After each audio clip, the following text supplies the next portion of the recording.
Hello नमस्कार दोस्तों, आज की वीडियो में आपका बहुत बहुत स्वागत है।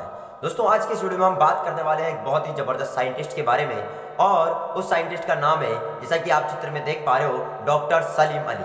डॉक्टर सलीम अली जी के बारे में आज की इस वीडियो में हम बात करने वाले हैं।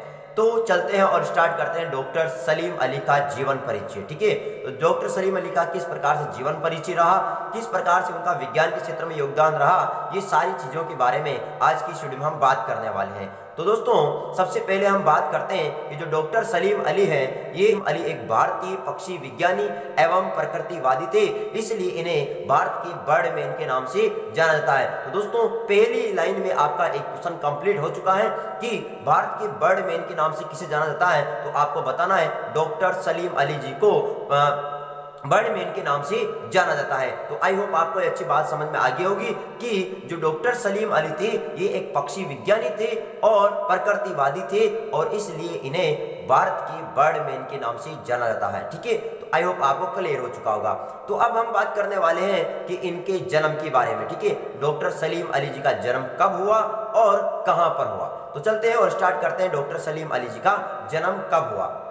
तो डॉक्टर सलीम अली जी का जन्म 12 नवंबर 1896 को बॉम्बे के सुलेमानी मुस्लिम परिवार में हुआ। यानी 12 नवंबर 1896 को बॉम्बे के सुलेमानी मुस्लिम परिवार में डॉक्टर सलीम अली का क्या हुआ, जन्म हुआ। ठीक है, तो वापस से रिपीट कर देता हूं, डॉक्टर सलीम अली का जो जन्म हुआ वो कहां पर हुआ, वो बॉम्बे में हुआ, और कब हुआ, वो 12 नवंबर 1896 को बॉम्बे के सुलेमानी मुस्लिम परिवार में इनका जन्म हुआ, डॉक्टर सलीम अली का। ठीक है, अब हम बात करने वाले हैं इनकी शिक्षा की।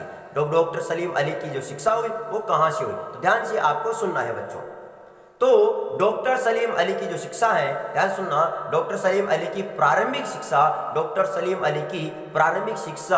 सेंट जेवियर्स कॉलेज मुंबई से हुई। डॉक्टर सलीम अली की प्रारंभिक शिक्षा सेंट जेवियर्स कॉलेज मुंबई से हुई। कहां से हुई, ध्यान सुनना, जो डॉक्टर सलीम अली थे, इनकी जो प्रारंभिक शिक्षा हुई, स्टार्टिंग में जो इनकी पढ़ाई लिखाई हुई, वो सेंट जेवियर्स कॉलेज, कौन सा, सेंट जेवियर्स कॉलेज मुंबई से इनकी प्रारंभिक शिक्षा हुई। ठीक है, यानी कहां से हुई, सेंट जेवियर्स कॉलेज मुंबई से इनकी प्रारंभिक शिक्षा हुई। आगे ध्यान सुनना है आपको, विश्वविद्यालय की कोई औपचारिक डिग्री नहीं होने के कारण, यानी कि देखो इनके बाद में क्या हुआ, इनके जो सिर में प्रॉब्लम होने लगी। इनका पढ़ाई में मन था, ऐसी कोई बात नहीं, लेकिन इनके जो सिर था उसमें प्रॉब्लम थी, इसलिए आगे की पढ़ाई नहीं कर पाई इतना बेस्ट तरीके से। तो हम कह सकते हैं विश्वविद्यालय की कोई औपचारिक डिग्री नहीं होने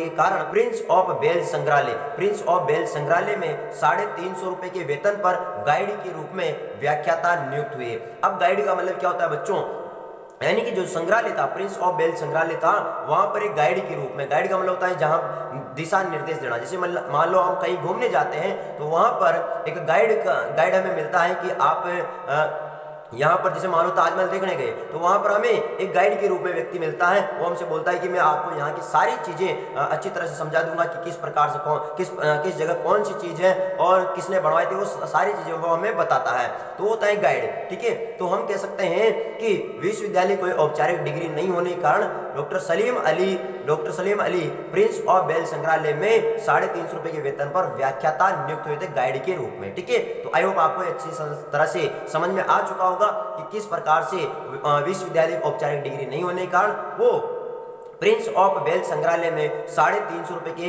वेतन पर गाइड के रूप में नियुक्त हुए बच्चों। ठीक है, इसके बाद इन्होंने पढ़ाई करने का निश्चय किया। पढ़ाई करने का निश्चय किया।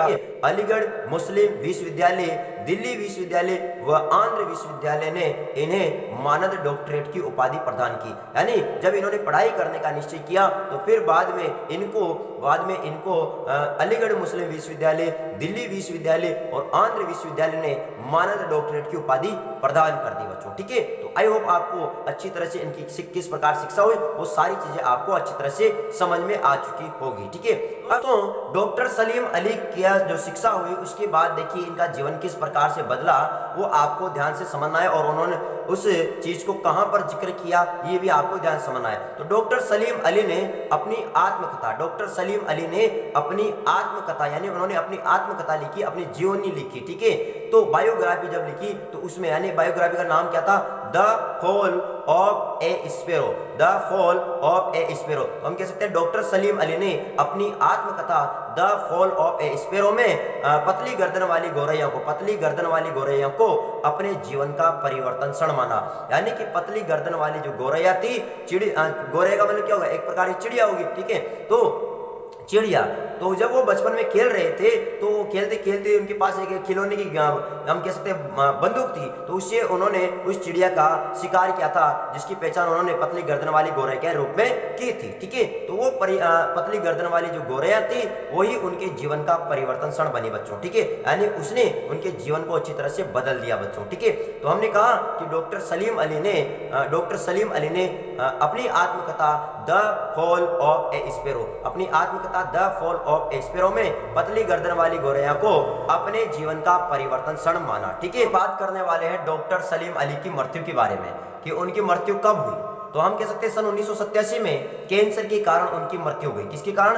कैंसर के कारण। सन 1987 में कैंसर के कारण डॉक्टर सलीम अली की क्या हुई? मृत्यु हुई, उनका देहांत हो चुका था, ठीक है। हम बात करने वाले हैं डॉक्टर सलीम अली का विज्ञान के क्षेत्र में क्या क्या योगदान रहा, किस प्रकार से योगदान रहा।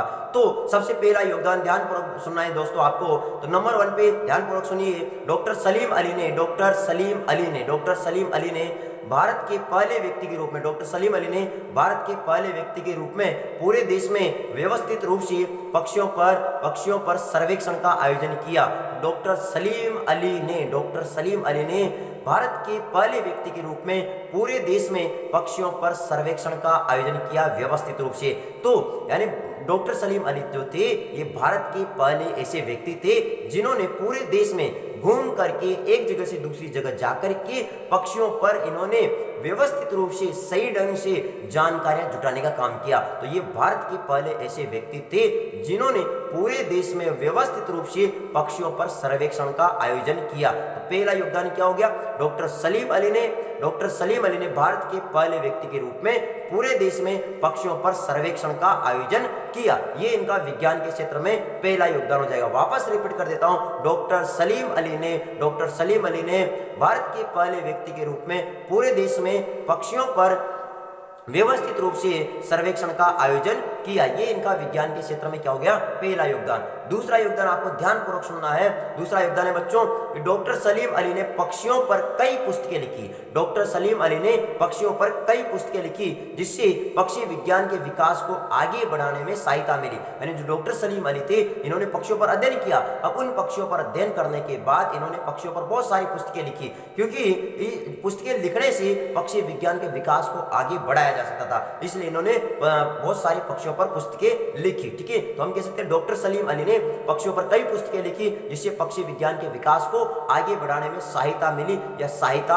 होगी। ये भी हम बात कर सकते हैं, क्योंकि देखो जब इन्होंने पुस्तकें लिखी तो ये जैसे मान लो हम कोई भी पुस्तक पढ़ते हैं, जैसे साइंस की पुस्तक, सोशल साइंस की पुस्तक, तो उनमें ऑलरेडी हमें खोजने की जरूरत नहीं पड़ती चीज़ों को, हम उनमें लिखी लिखाई चीज़ों को याद कर लेते हैं और उनके बारे में जानकारी जुटा लेते हैं। तो इसी प्रकार डॉक्टर सलीम अली ने जो अध्ययन किया, पक्षियों के बारे में जाना, उनको पुस्तकों के रूप में व्यवस्थित कर दिया। यानी पुस्तकों में उनकी जानकारी उन्होंने डाल दी ताकि आने वाले जो व्यक्ति हैं उनको पक्षियों के बारे में अध्ययन करने में सहायता मिल सके। तो हम कह सकते हैं डॉक्टर सलीम अली ने पक्षियों पर कई पुस्तकें लिखी जिससे पक्षी विज्ञान के विकास को आगे बढ़ाने में सहायता मिली।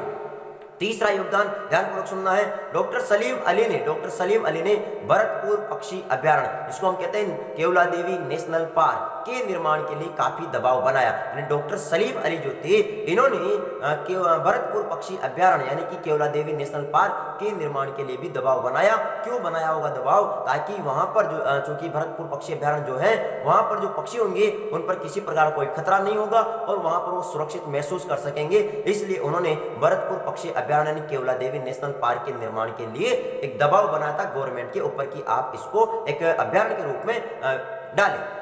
तो इसलिए हम कह सकते हैं डॉक्टर सलीम अली ने भरतपुर पक्षी अभ्यारण्य केवलादेवी नेशनल पार्क के निर्माण के लिए काफी दबाव बनाया। ये तीसरा योगदान हो गया इनका विज्ञान के क्षेत्र में। चौथे योगदान की बात करें तो डॉक्टर सलीम अली ने एक बांध परियोजना को रुकवाने पर भी काफी जोर दिया। डॉक्टर सलीम अली ने एक बांध परियोजना को रुकवाने पर काफी जोर दिया क्योंकि यह बांध साइलेंट वैली नेशनल पार्क के लिए खतरा था। तो डॉक्टर सलीम अली ने एक बांध परियोजना को रुकवाने पर काफी जोर दिया क्योंकि ये बांध बन रहा था, ये साइलेंट वैली नेशनल पार्क के लिए क्या था, खतरा था। ठीक है, तो चौथा योगदान क्या हो गया, डॉक्टर सलीम अली ने एक बांध परियोजनाओं को रुकवाने पर काफी जोर दिया, क्योंकि यह बांध साइलेंट वैली नेशनल पार्क के लिए क्या था, खतरा था। तो चौथा योगदान। पांचवा योगदान की अगर अपन बात करें तो डॉक्टर सलीम अली ने बॉम्बे नेचुरल हिस्ट्री सोसाइटी के सचिव, बॉम्बे नेचुरल हिस्ट्री सोसाइटी के सचिव WS मिलाड के मार्गदर्शन में पक्षियों पर गहन अध्ययन किया तथा एक असामान्य रंग की गौरैया की पहचान इन्होंने की। ठीक है, तो वापस से ध्यान सुनना, जो डॉक्टर सलीम अली थे इन्होंने बॉम्बे नेचुरल हिस्ट्री सोसाइटी के जो सचिव थे WS मिलाड, उनके मार्गदर्शन में पक्षियों पर इन्होंने गहनता से अध्ययन किया। ठीक है, यानी इन्होंने गहन अध्ययन किया और एक असामान्य रंग की गौरैया की इन्होंने क्या की, पहचान की। ठीक है, तो हम कह सकते हैं डॉक्टर सलीम अली ने बॉम्बे नेचुरल हिस्ट्री सोसाइटी के सचिव WS मिलाड के मार्गदर्शन में पक्षियों पर गहन अध्ययन किया तथा एक असामान्य रंग की गौरैया की पहचान इन्होंने की बच्चों। ठीक है, और यही असामान्य रंग की जो गौरैया है इनके जीवन का परिवर्तन क्षण बनी थी, जो कि हमने ऑलरेडी पढ़ चुके हैं। ठीक है, तो हमने कहा था कि उन्होंने अपनी आत्मकथा the fall of A sparrow में इस बात का उन्होंने जिक्र भी किया था कि मेरे जीवन का परिवर्तन जो क्षण बनी वो पतली गर्दन वाली गौरैया बनी थी। ठीक है, और ये इसकी बात हम ऑलरेडी कर भी चुके हैं। ओके, तो अब ये हमारे 5 योगदान हो चुके हैं। वापस से मैं जल्दी रिपीट कर देता हूं। नंबर 1 योगदान क्या रहा, तो डॉक्टर सलीम अली ने भारत के पहले व्यक्ति के रूप में पूरे देश में व्यवस्थित रूप से पक्षियों पर सर्वेक्षण का आयोजन किया। ये इनका विज्ञान के क्षेत्र में पहला योगदान। वापस से देख लो जल्दी से, डॉक्टर सलीम अली ने भारत के पहले व्यक्ति के रूप में पूरे देश में व्यवस्थित रूप से पक्षियों पर सर्वेक्षण का आयोजन किया। दूसरा योगदान अगर बात करें, नंबर 2 के योगदान की बात करें, तो डॉक्टर सलीम अली ने पक्षियों पर कई पुस्तकें लिखी जिससे पक्षी विज्ञान के विकास को आगे बढ़ाने में सहायता मिली। डॉक्टर सलीम अली ने पक्षियों पर कई पुस्तकें लिखी जिससे पक्षी विज्ञान के विकास को आगे बढ़ाने में सहायता मिली। दूसरा योगदान। तीसरे योगदान की अगर हम बात करें तो डॉक्टर सलीम अली ने भरतपुर पक्षी अभयारण्य यानी केवला देवी नेशनल पार्क के निर्माण के लिए काफी दबाव बनाया। डॉक्टर सलीम अली ने भरतपुर पक्षी अभयारण्य यानी केवला देवी नेशनल पार्क के निर्माण के लिए भी काफी दबाव बनाया। इनका तीसरा योगदान। चौथे योगदान की बात करें तो डॉक्टर सलीम अली ने एक बांध परियोजना को रुकवाने पर काफी जोर दिया, क्योंकि यह बांध जो था साइलेंट वैली नेशनल पार्क के लिए क्या था, खतरा था। ठीक है, तो डॉक्टर सलीम अली ने एक बांध परियोजना को रुकवाने पर काफी जोर दिया, क्योंकि यह बांध साइलेंट वैली नेशनल पार्क के लिए खतरा था। ये चौथा योगदान हो गया। पांचवें योगदान की बात करें तो डॉक्टर सलीम अली ने बॉम्बे नेचुरल हिस्ट्री सोसाइटी के सचिव WS मिलाड के मार्गदर्शन में पक्षियों पर गहन अध्ययन किया तथा एक असामान्य रंग की गौरैया की पहचान की। ठीक है, वापस रिपीट कर देता हूं। डॉक्टर सलीम अली ने बॉम्बे नेचुरल हिस्ट्री सोसाइटी के सचिव WS मिलाड के मार्गदर्शन में पक्षियों पर गहन अध्ययन किया और एक असामान्य रंग की गौरैया की पहचान की। तो दोस्तों, ये इनका विज्ञान के क्षेत्र में योगदान रहा। ठीक है, अगर क्वेश्चन आता है डॉक्टर सलीम अली का विज्ञान के क्षेत्र में योगदान बताइए, तो आप ये 5 पॉइंट यहाँ पर लिख सकते हो बच्चों। ठीक है, अब बच्चों, अब मैं आपको डॉक्टर सलीम अली के बारे में एक वेरी इंपॉर्टेंट बात बताने वाला हूं, जिसको मैं स्पेशली नोट बना के बता रहा हूं। तो हमने देखा जैसे कि जो बॉम्बे नेचुरल हिस्ट्री सोसाइटी के जो सचिव WS मिलाड है, उन्होंने डॉक्टर सलीम अली को पक्षियों का संग्रह करने के लिए कुछ किताबें दी थी। ठीक है, कुछ किताबें दी, यानी पक्षियों का संग्रह यानी पक्षियों के बारे में जानकारी जुटाने के लिए कुछ किताबें उन्होंने उनको ऑलरेडी दी थी, जिसमें कॉमन बर्ड्स ऑफ मुंबई भी शामिल थी। कौन सी? कॉमन बर्ड्स ऑफ मुंबई, यानी ये मुख्य रूप से मेन किताब थी कॉमन बर्ड्स ऑफ मुंबई, जो कि WS मिलाड ने सलीम अली को पक्षियों का संग्रह करने के लिए दी थी। तो आई होप बच्चों आपको डॉक्टर सलीम अली का बारे में जो जानकारी मैंने बताई वो अच्छी तरह समझ में आई होगी। अगर साथ में आपको ये वीडियो अच्छा लगा है तो उसको लाइक, कमेंट और शेयर जरूर कीजिएगा।